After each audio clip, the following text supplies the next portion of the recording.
kebakaran hebat melanda pemukiman padat penduduk di Dusun Linrunglo, Desa Bangkalalo, Kecamatan Bontoramba, Kabupaten Jeneponto, Sulawesi Selatan pada Sabtu 21 Maret sore. Akibat kejadian tersebut, 2 unit rumah warga dilaporkan hangus terbakar hingga rata dengan tanah. Berdasarkan informasi yang dihimpun, kedua rumah yang menjadi korban amukan si jago merah tersebut adalah milik almarhum DG Baha, Cinong, dan rumah milik Tahera. Api pertama kali terlihat muncul pada sore hari dan dengan cepat membesar. Kondisi rumah yang sebagian besar berbahan kayu serta hembusan angin membuat kobaran api sulit dikendalikan. Warga setempat sempat berusaha memadamkan api dengan peralatan seadanya. Namun, medan yang cukup sulit dijangkau membuat upaya pemadaman manual tidak maksimal.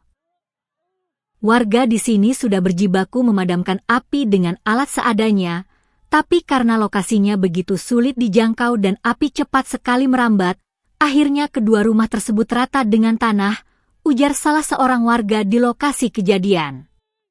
Api baru berhasil dikendalikan setelah Dinas Pemadam Kebakaran Kabupaten Jeneponto menerjunkan sedikitnya 3 unit armada pemadam ke lokasi kejadian. Petugas bersama warga bahu-membahu menyemprotkan air ke titik api agar tidak meluas ke rumah warga lainnya yang berdekatan. Hingga berita ini diturunkan, penyebab pasti munculnya api yang menghanguskan kedua rumah tersebut belum diketahui secara pasti dan masih dalam proses penyelidikan pihak terkait.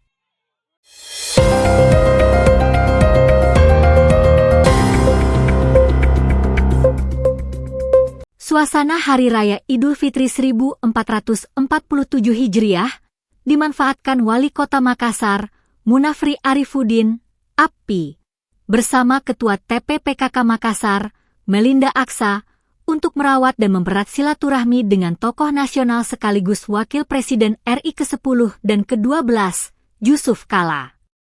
Dalam suasana hangat dan penuh kekeluargaan khas Lebaran, API bersama Melinda yang memiliki kedekatan sebagai anak ponakan, bertandang ke kediaman Yusuf Kala selaku sosok orang tua, di Jalan Haji Bau, Makassar, Minggu 22 Maret. Malam. Pertemuan tersebut tidak hanya menjadi ajang silaturahmi, tetapi juga sebagai ruang berbagi pandangan dan meminta wejangan dari JK selaku negarawan, guna memperkuat arah dan strategi pembangunan kota Makassar ke depan. Menurut API, kunjungan tersebut tidak sekadar menjadi tradisi Lebaran, tetapi juga dimanfaatkan sebagai ruang untuk menyerap pandangan dan nasihat dari sosok yang telah berpengalaman dalam pemerintahan dan pembangunan. Ini setiap tahun, kami ke rumah Pak JK silaturahmi dalam momentum Idul Fitri. Pak JK sebagai orang tua, kami wajib meminta pandangan dan mendengarkan nasihatnya, ujar Munafri. Suasana pertemuan berlangsung akrab dan penuh kehangatan.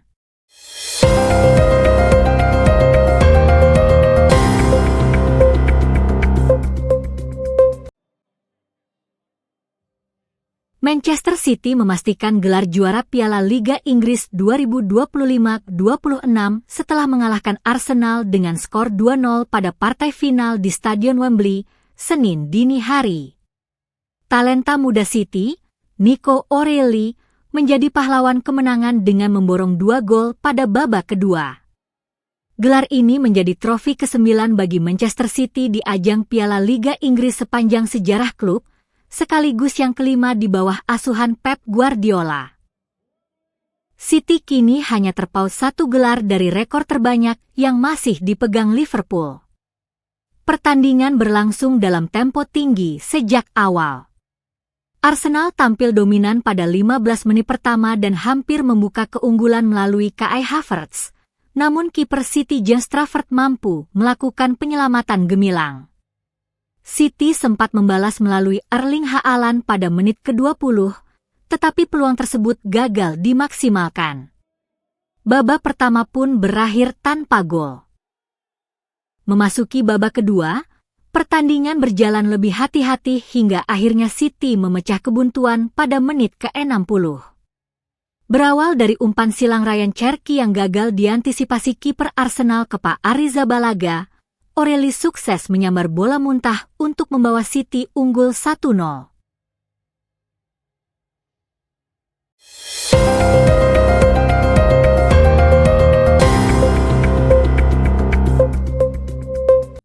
Pembalap Aprilia Racing, Marco Bezzecchi, melanjutkan tren positif awal musim MotoGP 2026 dengan menjuarai MotoGP Brasil di sirkuit Ayrton Senna, Goiânia, Senin dini hari waktu Indonesia Barat. Bezzecchi finish tercepat dengan catatan waktu 30 menit 19,760 detik, sekaligus memperpanjang kemenangan setelah seri perdana di Thailand pekan lalu.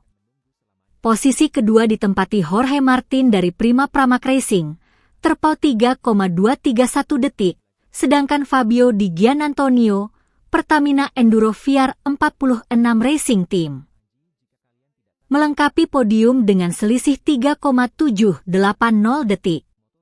Juara bertahan Marc Marquez, Ducati Lenovo Team, yang sebelumnya menang di sesi balapan sprint, harus puas di posisi keempat akibat kesalahan di lap akhir saat bersaing memperebutkan podium ketiga. Bezzecchi tampil dominan sejak start, keluar dari tikungan pertama di posisi terdepan, diikuti Di Giannantonio dan Marquez. Martin berada di posisi keempat, sementara Pedro Acosta langsung melesat dari posisi ke-9 ke urutan 5. Persaingan sengit terjadi di barisan depan, terutama antara Marc Marquez dan Di Giannantonio yang sempat saling menyalip sebelum Bezzecchi memastikan kemenangan.